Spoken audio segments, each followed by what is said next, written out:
Hello, everyone. How are we doing today? Pretty good? Okay. So thank you for coming to what I know is our first poetry reading. I'm really excited to have everyone here and to add this to our Active Aging Week schedule. So thank you all for coming. Our first performer today is going to be Celia Taylor. So Celia Taylor, you want to come on up?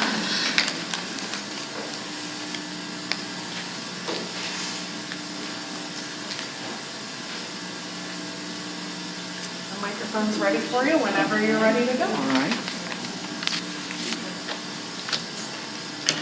This is called a water drop. I am Drippy the water drop.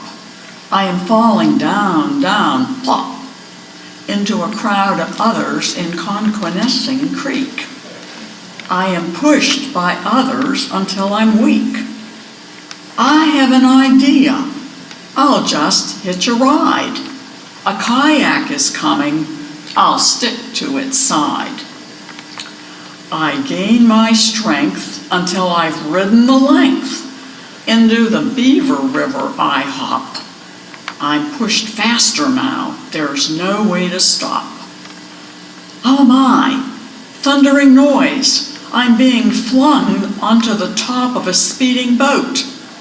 Oh, please, let me off so I can just float. I roll to the side and am carried aloft. A landing from this location can never be soft. Down I careen to the edge of this scene. I join others moving more slowly until we reach a place far from lowly. There are drops as far as I can see. The mighty Ohio, this just has to be. Put, put, some of us cling to the side of a barge. For this ride to Louisville, there will be no charge. My buddies and I leave and continue our float. This journey option allows us no vote. We're headed for Cairo, Illinois, where in the Mississippi there's no one to annoy. Now we're being rapidly pushed south. We need a ride. We hear a churning. What can it be but a paddle wheel turning? We cling to the side of the craft and work our way from the stern to aft. I get caught in the spray from the wheel and crash on the deck. I rest here knowing that I am only a speck. I smell shrimp, crawfish, red beans, and rice. Oh, how lovely and nice. I hear voices, fast steps, and jazz. This is the best that anyone has. I feel the warmth of the sun's rays. I have come to the end of my days. I will live again in a cloud.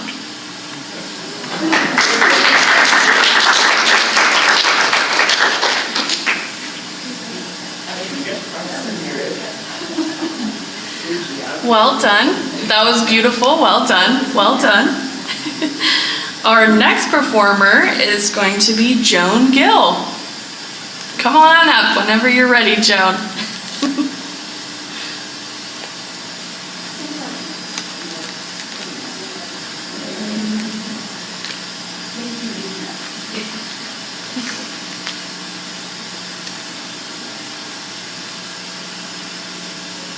Microphone's ready for you whenever you're ready. Thank you. We'll point this down. On my wake up in the night, I changed my last line.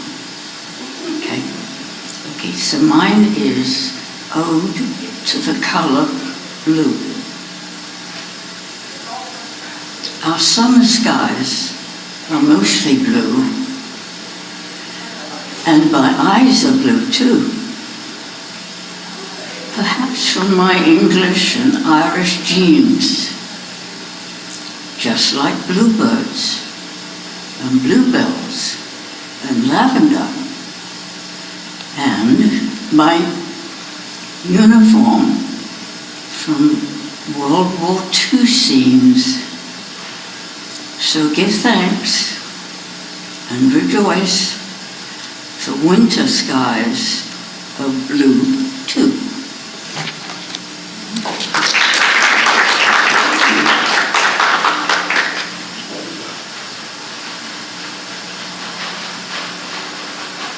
Okay? Yeah. Good job, Joan. That was wonderful. Good job. Alrighty, our next performer up is going to be Nancy Smith.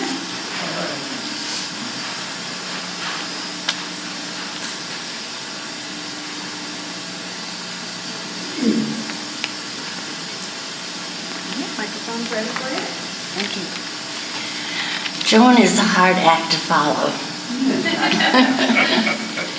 So, I brought two things to read. One is a poem, and the other I just call amusing, because I just enjoy a thought, or I see a person and I begin to think about that, and then I write it down as amusing. Sorting buttons. Her feet and hands were in constant motion. Sewing and knitting were her devotion. Mittens for winter, dresses in the spring, always something she would bring. Darning socks and mending tears, her forte for years and years. Grandmother Nancy lived with us, and for me, it was a super plus. In her warm and cozy room, I'd bring my dolls and Puppy Boom. She would open her button box and say, "Nancy, why don't you stay to play?" Counting buttons and matching colors, what a wonderful way to while the hours.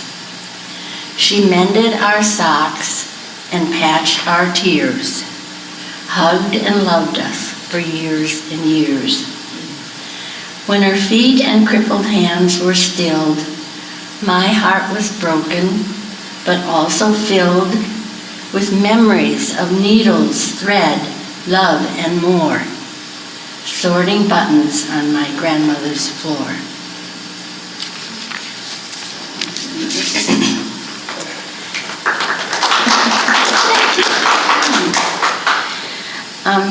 As I said before, this is just amusing that I wrote. And I thought about it when I went to put a love stamp on an envelope. Letters are magical words scattered on paper that inform, inspire, amuse, comfort. Letters are connections to people around the world, links to friends and family. How amazing a letter I drop through a mail slot on Monday is picked up by a carrier, taken to the post office, loaded on trucks, flown on airplanes, and then later in the week placed into the mailbox of our daughter, 2,000 miles away. Telephone calls may reach out and touch someone, but for me, letters are a lasting embrace. Slips of paper, plain or fanciful, that can be read again and again, saved and savored. When we were preparing to move to the Pasadena community, I found a shoebox filled with old letters and valentines. Some of the letters were get-well notes written on yellow tablet paper by my 5th grade classmates many years ago. Seeing the names, Lois Jonas, Robert Novak, Kay Comschles, brought me back to Mrs. Fennell's classroom at Jefferson Elementary School. Opening that shoebox of old letters and valentines opened a treasure chest of memories. I fear that in this electronic age of email, texting, and Facebook, Our young people will never know the joy that a small stamp can bring, or the satisfaction of writing and receiving letters. During our COVID lockdown, I wrote many notes to friends and family. They weren't long, but I enjoyed sharing my thoughts on a piece of paper, knowing that a few days later those thoughts would hopefully surprise and delight. Journalist Phyllis Thoreau writes, "To send a letter is a good way to go somewhere without moving anything but your heart." And so I say, let's all put some love in the mail today.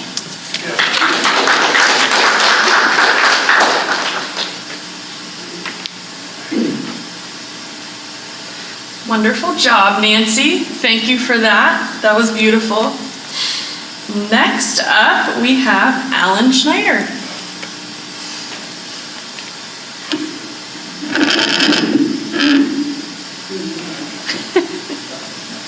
If that needs to be a little higher, you can push it up.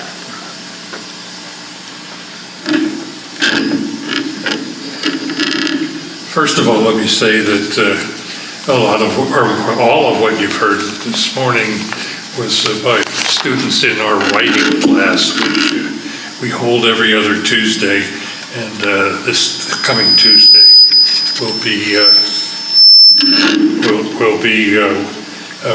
one of the classes, and so our teacher asked us to write a poem, and I'd never written a poem before, and so I was thinking what I was going to write, and I was inspired by my neighbor across the street, Angie Herklotz, who takes monarch butterflies' eggs and then feeds the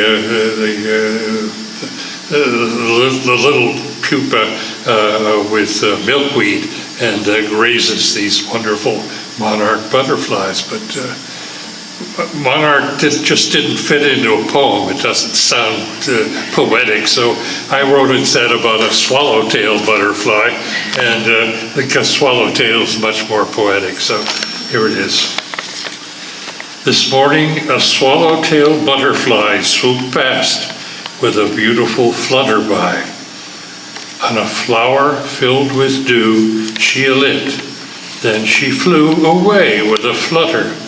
Goodbye.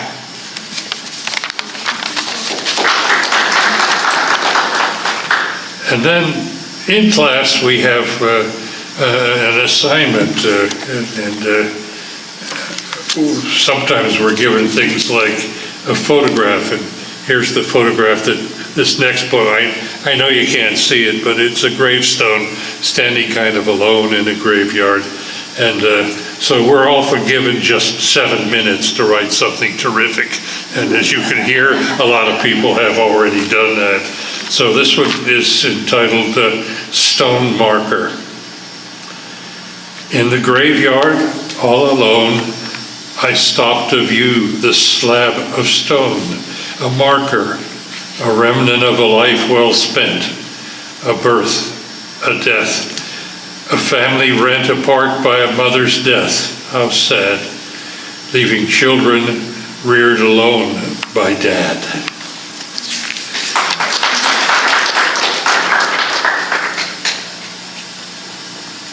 The one that never wrote poems before, we were all astounded. That was great, Al. Thank you. Thank you. Last up on the list, we have Miss Betty Allen.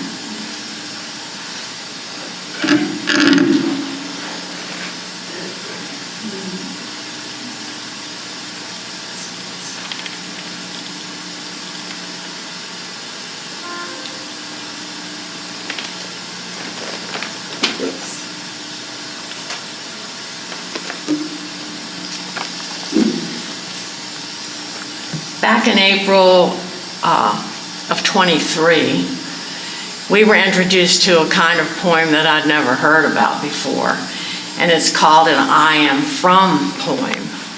And since everybody that I first meet here, the first time they meet me, they'll say, well, you're not from Pennsylvania. Where are you from? You've got a Southern accent. So this poem will tell you more details about where I'm from. And it's a little bit of a long one, but she said that was okay. I am from gentle breezes, wiggling toes in warm grains of blonde sand, and the soothing rhythmic sound of the bay water lapping on the beach, or the crashing of the Atlantic Ocean waves breaking at high tide. I am from the rustling whisper of sea oats on sand dunes, the distinct calling of seagulls searching for mates or food, and the joyous laughter and chattering of children building tall sandcastles, complete with towers and watery moats with pride.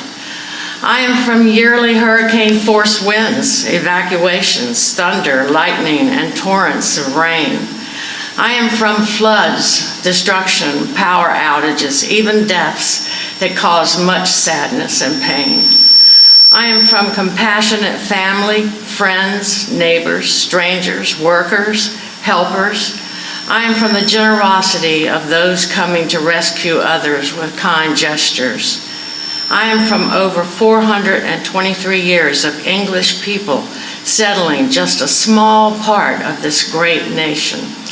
I am from probably over 600 years of indigenous natives who had lived in this tiny part of God's amazing creation. I am from exhausted but excited English colonists shaking with trepidation who first landed on Cape Henry at the mouth of the Chesapeake Bay, Sunday, April 26, 1607, after braving 4 long months of frigid winter winds and rough waves on small creaking wooden sailing ships while traveling on many trepid seas. I am from the same new land named Cape Henry at First Landing State Park, which was documented by the delighted and travel-weary colonists as being filled with fresh waters, fair meadows, and goodly tall trees. I am from colonists who thank God by setting up a wooden cross, which has now been replaced with a granite cross in 1935, at the mouth of the Chesapeake Bay. I am from the same Cape Henry where Easter sunrise services are even now held yearly to commemorate that day. I am from tough, gold-oriented colonists who explored the unknown lower reaches of the Chesapeake Bay and the Lynnhaven River while gazing in awe at natives, flora, and fauna that they saw. I am from those same settled colonists who held the first recorded free election under English common law. I am from waterways where native canoes, colonial settlers, merchant mariners, pirates, including Bluebeard, War of 1812 military ships, Civil War patrols, and modern ships have sailed over countless years. I am from eons of brave, determined, and fearless people who built this American land of freedom while enduring hardships and shedding innumerable lives and tears.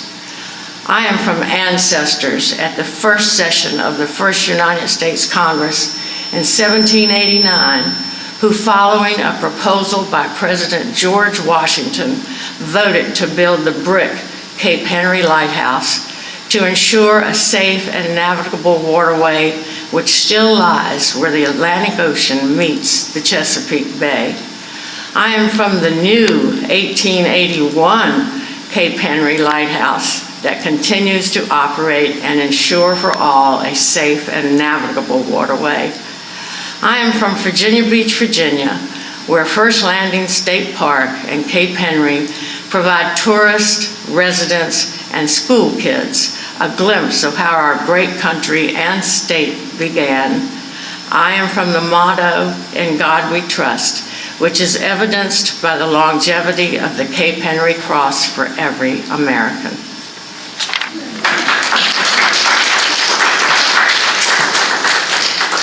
Now, how many of you have noticed the poems on the front of Life and Times? And how many of you met the lady that wrote them? Oh, not too many new people in here, okay. Well, this was written for her.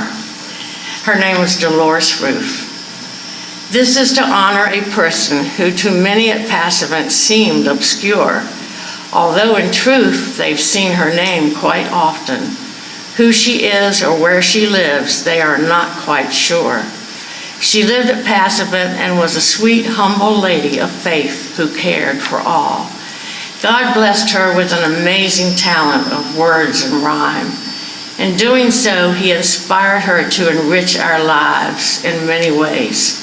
She received this gift, which was a great surprise, during 2009, then promptly wrote a poem describing the event, which is quoted below. Now finally I found my niche, and I am born anew, for God has given me the gift that I now share with you.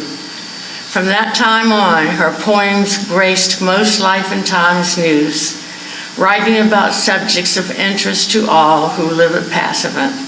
Her words helped us realize many blessings of being here we could all choose, and often opened our eyes to many unexpected gifts from above.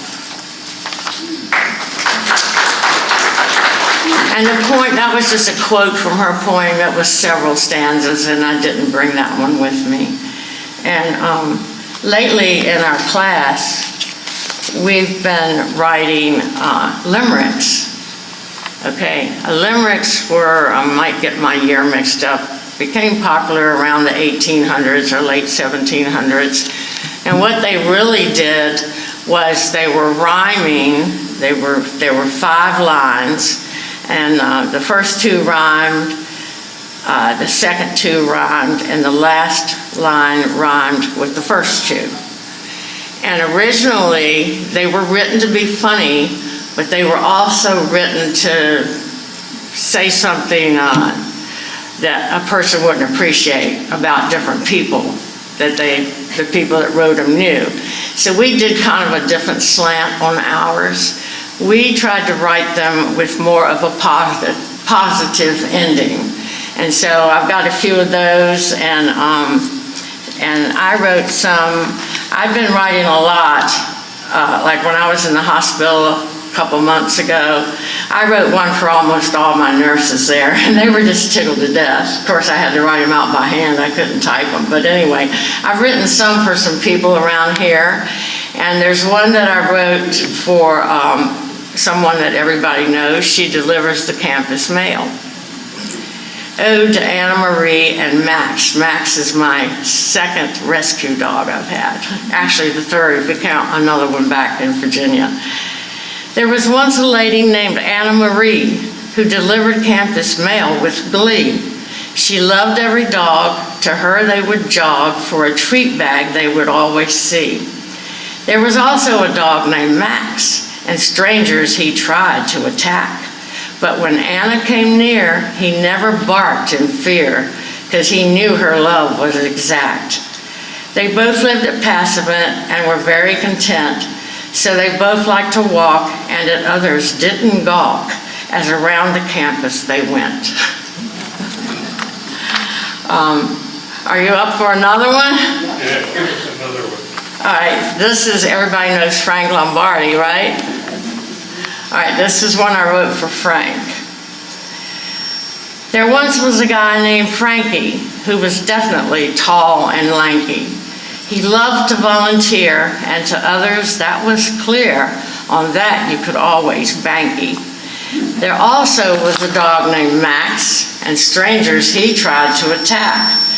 When Frank came to volunteer, he never barked from fear, because he knew he would get a snack. They both lived in a Passavant cottage, and neither of them went to college, but they both liked to walk, and at others didn't gawk, but strive to pay them homage. I could read, I've got a couple here that were for a nurse. Let me read one of the nurse ones, is that all right? Ode to Amazing Amanda. There once was a nurse named Amazing Amanda. She brought sunshine to patients which made them demand her. A sweet smiling nurse who cared for others,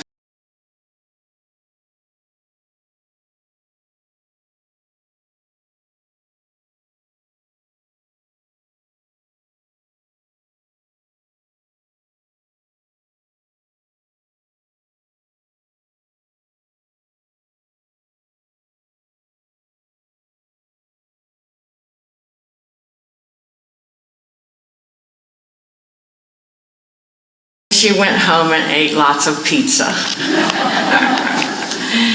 And if you're up for one more thing, this is a short story, and like Alan already mentioned, we would get pictures or something, and so this one, a class prompt we could choose from was about somebody meeting at a wedding. "Hurry, Sally, we're going to be late for Jenny's wedding," Mom shouted up the stairs. "I'm coming, just need to get shoes on," Sally returned. When Sally appeared, Mom chided her. "Why didn't you wear what I set out for you?" "Sorry, Mom," Sally sarcastically replied. "Did you forget I'm grown now and like to choose my own clothes?" Mom frowned, deciding not to pursue the conversation. "Okay, let's just hurry and get in the car." They were attending the wedding of a cousin who was the first of the group of cousins to get married. Mom said cheerfully, "Maybe you'll meet a handsome young doctor there like the one Jenny's marrying." Then sarcastically, "Although maybe not wearing that outfit." Sally frowned. "I expected you to say something negative like that." As they were in the parking lot, Mom just ignored her again. During the wedding reception, Jenny was happily introducing her cousins to friends of hers and husband David. Sally saw the crowd and edged closer to Jenny. In so doing, she stepped on something that someone had dropped that threw her to the floor. Immediately, strong hands caught her and pulled her upright, asking if she was hurt. As she looked up to answer, she was awestruck by his sincere and concerned-looking sky blue eyes. She became dumbfounded and stuttered, my ankle." And that's the end of that one. Didn't go any further. It's left to your imagination on what happened. I just got out of pool therapy. It's catching up with me. Thank you.